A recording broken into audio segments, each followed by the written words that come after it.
Bienvenidos a Rockcast. Y aquí estamos en un episodio bastante especial. Estamos como una invitada. Diana. Hola, mucho gusto. Soy Diana. ¿Quieres que me presente? Sí, por favor. Ok, bueno, yo soy creadora de contenido, subo videos principalmente a TikTok. Ahí hablo un poquito de el arte que yo hago. Aparte de eso, me encanta hablar de salud mental y un poco de lo que es mi día a día. Soy estudiante de marketing de moda y también music nerd. Próximamente voy a estar lanzando mi carrera como solista, entonces estoy muy emocionada de venir a hablar de las cosas que más me gustan. ¡Qué lindo! ¡Qué bestia! Para los que no conocen a Diana, es una increíble artista. Yo la he escuchado cantar en stage y increíble el talento. ¡Ah! Gracias. Y se podría decir que pues también una de tus grandes inspiraciones es un género interesante, del cual vamos a hablar hoy.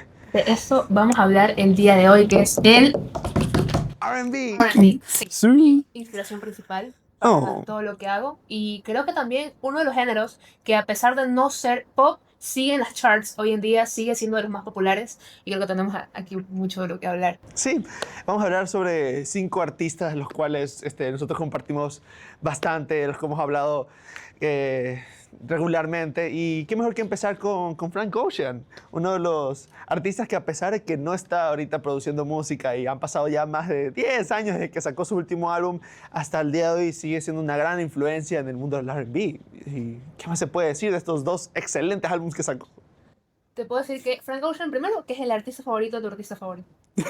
Sí o sí. Aunque no hayas escuchado de él, aunque no tengas mucha idea de cuál es su trayectoria, probablemente tu artista favorito sea inspirado en uno de esos dos discos. Primero, Channel Orange. Me encantaría hablar un poco de esto, que se lanza en 2012, a partir de pues este contrato discográfico que haya tenido Frank.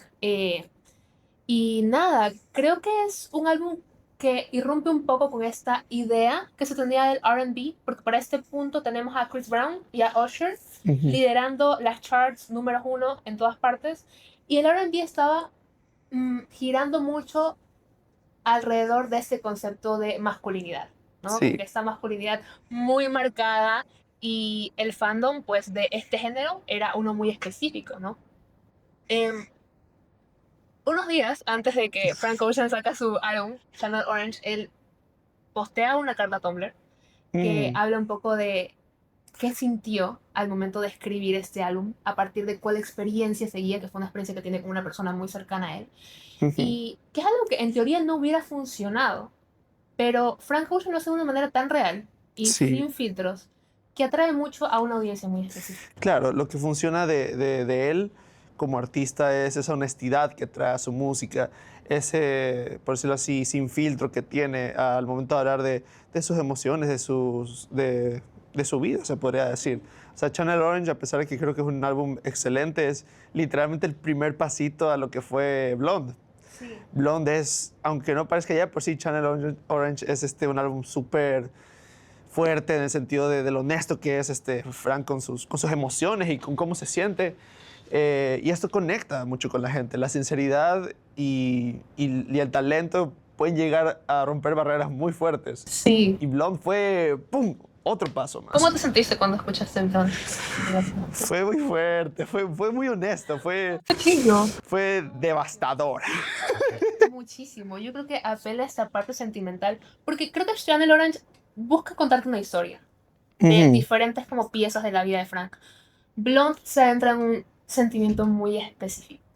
Sí, y además hay que tener en cuenta que, a pesar de que el R&B es su propio género, se podría decir que es un primo no tan lejano de lo que es el hip hop. Sí. Entonces, de nuevo, volviendo al tema de Usher y estos artistas que colaboraron con Frank, es interesante verlos en proyectos tan sentimentales y honestos que, a pesar de que son riesgosos, porque claramente estás yendo a un lugar un poco más desconocido y vulnerable, pegaron con las audiencias, y hasta el día de hoy se le pide al señor que saque un nuevo álbum. O sea, Música, por favor. Arena aquí de que Frank saque música. sí. Vamos ahora. Y eso que antes él era un productor. Entonces ya tenía su experiencita ahí haciendo algunas piezas para otros artistas. Entonces creo que también conecta full la experiencia previa que él ya tenía para poder lanzarse como un solo artist, ¿no? Exactamente. Y todo eso fue muy de casualidad, porque él se mueve con $1000 a Los Ángeles y no le alcanzó el dinero, se metió a trabajar en Subway y ahí dijo, ¿sabes qué? Creo que también puedo ganar escribiendo para otros artistas. Y ahí fue que él gana esa experiencia que le sirvió mucho para que su primer álbum sea un éxito. Y es interesante porque muchos artistas en LA, especialmente en LA, crecen así. Por ejemplo, uno de los artistas más famosos hoy en día es Pharrell Williams, que, Dios santo, el señor empezó también escribiendo para otras personas y produciendo. Y así también fue Kanye West en su momento, pero nos estamos yendo más por hip hop en ese momento. Pero sí, es interesante ver cómo alguien tan chiquito puede crecer tanto sin perder esa honestidad, esa vulnerabilidad y hacerla mainstream. Y hacerlo mainstream, exacto, porque el R&B es un género que va liderando muchísimos años, que se genera a partir de esta como sentimiento de comunidad muy fuerte en la cultura negra, y mucho después se adopta también por Britney Spears, por Spice Girls, por los Backstreet Boys, entonces ya estaba en el mapa.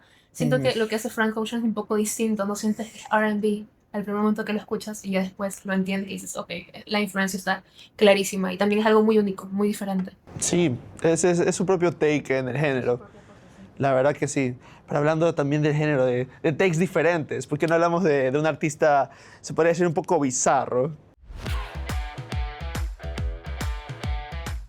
Y bueno, ¿de qué otro artista vamos a hablar que no sea bizarro y fuera de lo común que Tyler, the Creator? Que hasta cierto punto su música es un poco más hip hop que R&B, pero sí tiene álbumes que son R&B, se podría decir.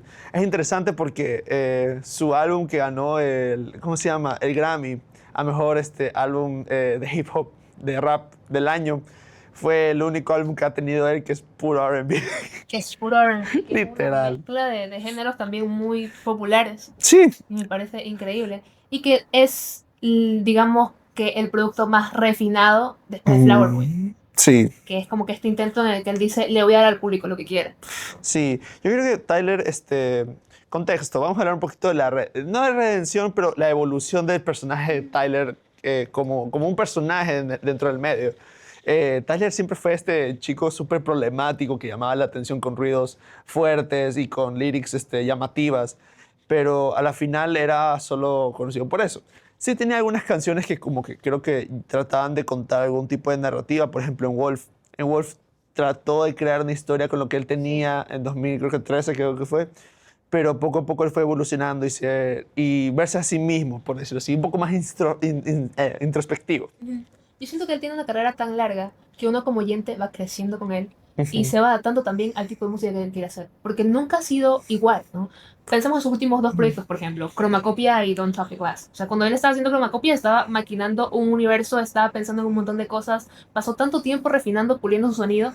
Y después de eso dijo, ¿sabes qué? Realmente no me importa, solo quiero hacer música para bailar. Y eso es lo que quiero hacer en este momento. Y ¿Y se que el acabó? público lo tome como quiera. Sí. Me parece algo tan increíble porque es un contraste muy fuerte con lo que él hacía al inicio de su carrera, que era fuertemente criticado. Sí, se podría decir que Tyler solo, no diría que solo, porque él siempre fue este tipo de chico súper creativo con sus ideas, pero sí siento que había algo ahí que lo estaba llamando a hacer las cosas más por atención que nada. Igualmente también teniendo en cuenta la historia que él tiene dentro del media, se podría decir que va a eso al principio, pero con la llegada de Flower Boy creo que hubo un cambio rotundo. Fue increíble. Y además hay que tener en cuenta que él también es amigo con Frank Ocean. Entonces, se podría decir que también se inspiró un poco en esa vulnerabilidad y él pudo crear esa introspección que él tiene en Flower Boy, siendo un poco más sensible con sus sentimientos y admitiendo errores del pasado incluso. Sí, porque de hecho cuando él escucha a Frank por primera vez, ¿no? Y ya tiene como que el producto ahí de Channel Orange, él mismo dice, siento que lo que acabo de hacer es terrible. O sea, porque lo compara a su trabajo y dice, no, Sí. esto genuinamente, mi trabajo no tiene comparación a lo que está haciendo Frank. Y hay como, entra ese arrepentimiento o esta un poco vergüenza que no estaba teniendo de antemano, pero que una figura como Frank, que es tan influencial en su vida, logró como cambiar un poco ese enfoque, que entendía que igual no me parece incorrecto hasta cierta medida, porque él un poco se defendía diciendo que todo lo que él pensaba, todos como estos pensamientos puros que solemos tener a solas, él solo los quería exponer al mundo. Claro, y a la final el R&B se puede decir un género tan flexible, puede ser sobre crítica, puede ser sobre, hoy en día es más un poco más sentimental y introspectivo, debería dejar de decir esa palabra, pero sí, y creo que artistas como Frank Ocean y después Tyler fueron los que popularizaron este movimiento a la final. O sea, Flower Boy fue como que, de nuevo, con el tema de Channel Orange. Channel Orange fue el Flower Boy fue el Channel Orange de Tyler. Sí. Fue como que el primer pasito y después Igor, que fue el siguiente álbum en 2019, fue el que lo dio todo. Fue un álbum completamente personal, súper honesto con las fallas que Tyler tiene como persona. Y es un álbum sobre un romance fallido, se podría decir. Sí, y vemos aquí también algo que él llevaba trabajando mucho tiempo, que es este alter ego. Él pareciera que nunca habla desde su persona, sino desde alguien más. Y siento que eso es muy admirable también porque llegamos a conocer una parte de él que no necesariamente llegas a entender en entrevistas. Cuando escuchas el álbum te metes en una caracterización de una persona que es completamente diferente a lo que muestra Tyler, pero que al final del día sigue siendo él. Sí, Me parece súper admirable y una manera honesta también de escribir música. la verdad Y que sí. refrescante. La verdad que creo que no podemos hablar de Tyler si no hablamos de Call Me By Your Name. A pesar de que es uno de esos álbumes que mucha gente ya en la gran scheme of things se podría decir que no es tan importante como otros, yo creo que es igual de importante que Igor o Flower Boy. Especialmente por el State Sale, porque hay una canción muy importante al final de ese álbum que es Sorry Not Sorry, que creo que es la culminación de estos personajes y estos mundos que él llevaba creando ya por muchos años desde Flower Boy, incluso antes con Wolf, que él se fue su primer alter ego, se podría decirlo. Y ya fue el momento de que creo que ya él explotó con todo esto de las etiquetas y todas estas cosas y asociándolo con su vida personal y saca Sorry Not Sorry. Y es súper interesante, o sea, fue como que literalmente Tyler hablándole a los fans que simplemente no importa, o sea, no le importa. O sea, puede ser que ellos crean sus teorías y sobre quién es quién en realidad, pero a él no le importa, él prefiere vivir su vida y estar en paz consigo mismo.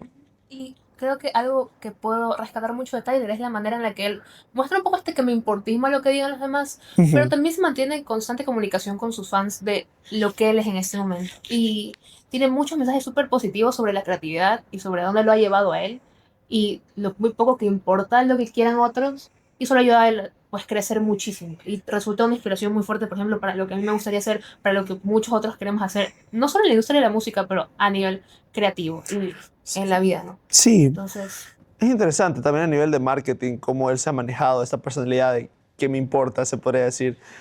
A pesar de que es un chico que claramente le importa y le importa mucho, tiene esa actitud súper rebelde, se podría decir, pero a pesar de que esa rebeldía no se va, él todavía le pone mucho mimo a sus proyectos. Hay siempre foreshadowings de cuál va a ser su siguiente álbum y cosas así, detallitos dentro de las canciones. Por ejemplo, tienes leitmotivs que se repiten de álbum en álbum, pero van evolucionando, que son unos beats bastante interesantes. Entonces, sí, creo que es importante mantener esa rebeldía, pero con un nivel de profesionalidad, se podría decir, dentro del arte, de lo que haces, ¿no? y algo que también me encanta y lo que tú estás mencionando en ese momento es que los leitmotivs, por ejemplo. Creo que cuando tú escuchas algo de Tyler, sabes que es de él, sin importar cuánto ha madurado su sonido, entiendes que es tan personal y que esta mezcla como que de géneros que uso el hip hop, que uso sintetizadores, es muy específica y es muy propia de él. Sí. Yo rescataría ya para terminar hablando de Tyler, es que creo que estos sintetizadores van más allá del R&B para llevar a una de mis bandas favoritas, Jamiroquai, que coincidentemente es su banda favorita. Y me interesa mucho ese dato y quisiera mandarlo al aire para ver si alguno lo cacha, que es bastante los synths y bastante este funk que él lo lleva también al R&B. Pero bueno, cambiando de artista, el siguiente. Tengo que hablar de un artista indie que empezó desde cero también. Que también está en el mismo círculo de estas otras dos personas de las que estuvimos hablando, porque se influencian mucho mutuamente, que es... ¿Sí? ¿Qué es? Steve Lacy. Bueno, este artista es bastante importante también en el mundo del R&B y como ya dijo Dai, es también del mismo círculo de personas de Tyler, de Frank Ocean. Y lo interesante, al menos que yo puedo rescatar de él, de nuevo mencionando otros artistas que están fuera de este espectro, pero que creo que es muy importante para la historia de él, es que él empezó como nada, o sea, literalmente empezó desde cero y justamente por ahí había encontrado un artista muy underground, no muchos lo conocen, se llama Kendrick Lamar. Y básicamente, pues Kendrick lo encontró y dijo, ¿sabes qué, chico? Tú tienes mucho potencial. ¿Qué te parece si es que yo te doy una canción como que un poquito no tan importante? Es mi nuevo álbum, Damn, y que se llama Pride. Tú la vas a producir, confía en ti. Y pues se la dio y la compuso. Y es la canción de las canciones más populares de ese álbum. De ese álbum, sí. Y la hizo en su celular, En su celular con la pantalla quebrada. con la pantalla quebrada. Y no sé si ustedes han visto el TED Talk de Steve Lacy, si no, se los recomiendo muchísimo Ujú. porque es maravilloso, en el que él habla que, bueno, él quería una MacBook Pro y se le había pedido a sus padres muchísimo tiempo porque era lo que usaban sus amigos para hacer proyectos creativos. Entonces, Ujú. ¿cómo no voy a yo tener una MacBook Pro? Y al final nunca se la dieron. ¿Y él qué hizo? Resolver y hacer música de su celular en backlog. Y creo que es algo que ahorita nos podemos dar cuenta que cualquier persona lo puede realizar. Si tienes la creatividad, si tienes, ni siquiera talento, pero las ganas suficientes de hacerlo. Claro. Es lo que le terminó pasando. Y a partir de eso también hace una de sus canciones más conocidas, que es Dark Red. Sí. Adoramos esa canción. Y que cuando yo la escuché, personalmente nunca pensé que había una producción tan limitada detrás. Se siente muy completa. Ujú. ¿No? Entonces nos hace también cuestionarnos un poco de estas barreras y estas limitaciones que nos hacemos los artistas al momento de crear una pieza. No sé, es que no tengo el equipo correcto, es que no sé hacer mixing y mastering, es que no sé cómo usar los instrumentos. Bueno, pero siempre hay una manera, y no y quiero que en esta era digital, que sí, Lazy Ujú. es la muestra perfecta de que funciona. Sí. Tienes el drive y las ganas. Las ganas. La voz siempre va a ganar a las limitaciones. Dentro de cualquier medio artístico siempre va a haber una voz más fuerte que las limitaciones que la conllevan.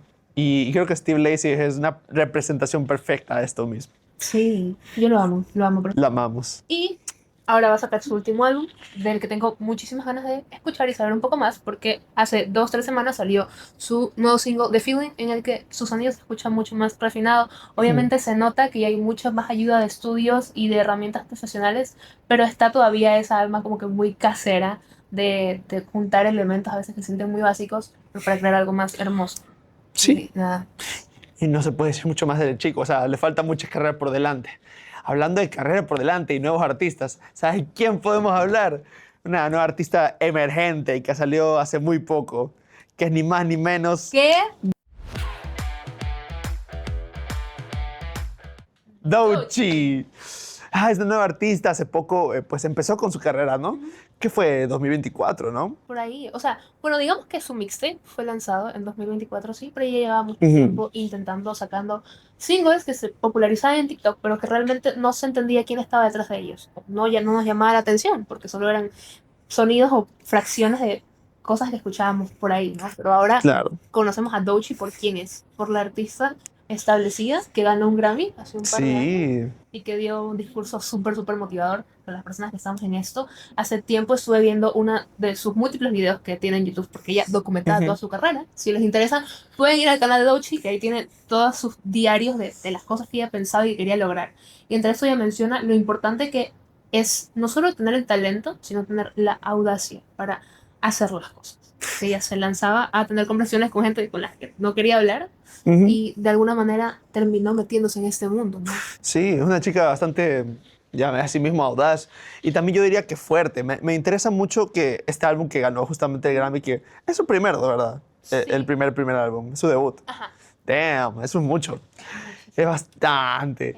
Es muy interesante porque siento que es una crítica súper fuerte hacia todo lo que es la vida de la superstar, de esta artista, LA, súper con lujos. Es una crítica fuertísima a ese estilo de vida, con el tema de los lujos, del abuso, se podría decir. También, sí. Es muy interesante cómo ella lo ve de una manera un poquito más, no diría familiar, pero aterrizada. Algo que nosotros también podamos entender sin necesidad de sentirnos como que distanciados por las realidades. Sí, exacto. Es bastante crudo también. Dice cosas que creo que como un espectador no espera escuchar, pero que a veces lo necesitas aterrizar un poco y te ayuda Claro. también a conocerla mejor. Y siento que esto que ella dice en este mixtape va muy bien con el concepto de mixtape como tal, porque no es lo Ujú. mismo que un álbum. Ella entiende el álbum como esta pieza comercial que tú lanzas, que tiene una coherencia, y el mixtape pues son un montón de canciones, no al azar, pero que tal vez no tengan toda esta coherencia, pero que sí forman parte de un proyecto como tal. Entonces, va muy bien con lo que ella quiere ir contando. Y creo que la metáfora de Alligator Bites Never Heal está muy bien. Es una perfecta introducción a lo que vas a estar escuchando. Literal. Y no sé, me parece increíble. Obviamente este mixtape es mucho más hip hop que R&B, pero sí hay un híbrido ahí. Y me parece interesante porque rescata muchas cosas de no sé, TLC, de Destiny's Child también. O sea, como pequeños elementos que al final son parte de su cultura, ¿no? Y que hacen el sonido que es hoy en día. Entonces, Sí, la verdad que sí. O sea, la verdad que sí, yo también diría que es un poquito el proyecto tirando más a hip hop, pero a pesar de eso no se puede negar la influencia de R&B. Ella es una chica que rapea muy fuerte, se podría decir, que no tiene miedo de decir lo que ella tiene en la mente, pero también tiene sus momentos más de estas sinfonías bonitas y cantar lindo. sí. Se podría decir que tiene una voz linda a pesar de las cosas tan duras que dice. Ujú. Sí, tiene una voz maravillosa. Me encanta que también usa como que esa dureza al momento de rapear para decir cosas mucho más reales, ¿no? Ujú. Y cuando toca cantar y algo más armónico, pues lo hace, pero muestra lo dinámica que es y eso me parece muy admirable. Creo que es un buen ejemplo a seguir como mujer ahorita en la industria. Hay que entender su camino, que no es fácil, porque a lo que ella ha llegado en ese momento no es fácil llegar, Mm. pero que es, sí, muy admirable también. Sí, y bueno, pues hay que terminar con una última artista, una que es la favorita de Mi Diana, favorita de toda la vida, totalmente, sí. ni más ni menos que Ariana Grande. Ariana Grande. Yo tengo muchísima canción de Ariana Grande, especialmente porque es esta estrella de Nickelodeon, ¿no? Que tiene que migrar un poco a esta carrera de artista solista que tanto ella quería y que, bueno, tiene una voz súper prodigiosa, ya como muchos hemos de saber. Ella empieza haciendo pop, porque es lo que quería su discográfica, y es mucho este como bubblegum pop, que igual llega a las charts número 1 en muchos lugares, pero a medida que su carrera va creciendo y que ella va madurando como artista, quiere hacer R&B, como pues lo imaginábamos, ¿no? Por el estilo de su Ujú. voz. Cuando la escuchas te das cuenta que tiene mucha influencia en artistas como Whitney Houston o Aretha Franklin, a quienes mencionan muchísimo, que son mujeres negras que hicieron su camino en la música y que están muy relacionadas con el género de R&B. Entonces ahí es donde ella encuentra un poco su estilo y dice, yo también quiero hacer R&B. Y ahí es donde sale uno de sus álbumes más recientes, digamos, salió en 2020, Positions, que no fue tan bien recibido por la crítica y por los fans, porque era muy diferente a lo que ella llevaba haciendo, ¿no? Ella ya Ujú. tenía dos proyectos anteriores que eran muy fuertes, que es Sweetener, Thank You Next, que vienen en momentos muy complicados de su vida, el atentado de Manchester Ujú. y otras cosas que iban pasando. Su música es mucho más oscura, pero también bastante pop. Hay como que esta dualidad. Y en Positions ella dice, bueno, solo quiero hacer un sonido más R&B, que no fue tan bien recibido y que ahora los fans aman. Ahora todo el mundo quiere que vuelva a Positions, todo el mundo quiere que ella cante las canciones del álbum en vivo, todo el mundo extraña ese sonido. Y a veces me pregunto por qué, porque existe este Claro, tipo de crítica tan fuerte. sí, creo que es más, por ejemplo, al menos la crítica inicial, obviamente, las cosas nuevas no siempre sientan bien con la gente al Ujú. principio. Pero después te pones a pensar y creo que hasta el día de hoy creo que puede llegar incluso a generar un poco de nostalgia. Recordemos que fue en 2020. Sí, 2020 es un año bastante, pues se podría decir, catastrófico y mucha gente se muy la pasó en sus complicado. casas y simplemente recordar esos momentos en los que uno se podía dar un descanso y poder escuchar música, creo que significaba mucho para la gente. Y tal vez simplemente volver a escuchar esas canciones, a generar ese chuta. Deberíamos volver a esa época, al menos de música, de esa paz, aunque sea. Claro. Y también hay que tener en cuenta otra cosa, de nuevo hablando de la voz del Ujú. artista. Creo que la voz del artista es a la final lo más importante. Y si Ariana es lo que quería hacer desde un principio, a la final eso puede incluso llegarle a muchas otras personas. Eso es cierto, eso es cierto. Yo creo que también al tener como que dos proyectos tan sólidos antes, Ujú. uno como fan también crea una expectativa, ¿no? Porque yo puedo decir, Claro. este proyecto a mí me salvó, que en mi caso pues me ayudó en momentos muy complicados de mi vida y sé que no soy la única persona. Entonces, cuando ya el siguiente proyecto, obviamente tú esperas algo espectacular, que también uno como espectador tiene que aterrizar un poco más y decir, ok, el artista tiene que crecer, ¿no? Claro. Tiene que descubrir otras cosas, tiene que hacer más. Si yo quiero una pieza que me acompaña en un momento complicado, ya la tengo. Pero sí, siento que en este caso ella se quedó con una muy mala experiencia haciendo este R&B. Y ahora ella entiende que por lo que tanto trabajó y lo que tanto amó, pues sí sirvió, ¿no? Pero en su momento tal vez no Ujú. se sentía tan así. Y ahora que ella quiere volver a hacer R&B, pues sí está un poco, digamos que ya no le importa tanto lo que su fandom tiene para decir, Pero sí es verdad que va a existir esa crítica, ¿no? Porque está próxima a sacar un nuevo álbum y se dice que va a ser R&B. Claro, igualmente el tema también de los fandoms es complicado. O sea, hay que tener en cuenta que la relación que tiene un fandom con un artista es de lo más compleja, especialmente cuando tienes un grupo de personas que te adoran, pero al mismo tiempo te critican de una manera tan fuerte y tan cruda. Entonces, eso es una presión gigantesca para el artista. Me imagino que tratar de seguir miles de voces no te va a llevar a nada.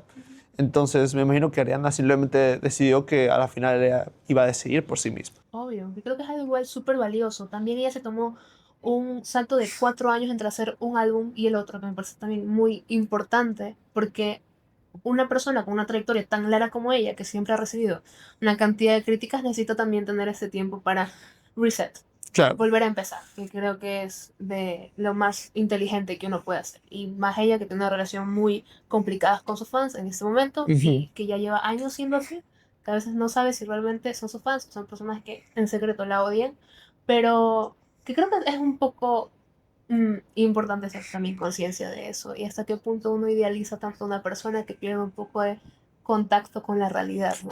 Sí, Nos proyectamos mucho en lo que queremos que estas personas sean. sí, la verdad que sí. Pero al final, lo que uno termina haciendo creo que es lo que uno decide ir, o sea, el camino que decide por uno mismo. Se podría decir que también el R&B es ese, por decirlo, ese agente de cambio. O sea, podemos ver en todos estos artistas que han servido como medio para poder evolucionar como personas y para retratar esa voz que quieren tanto llegar a tener.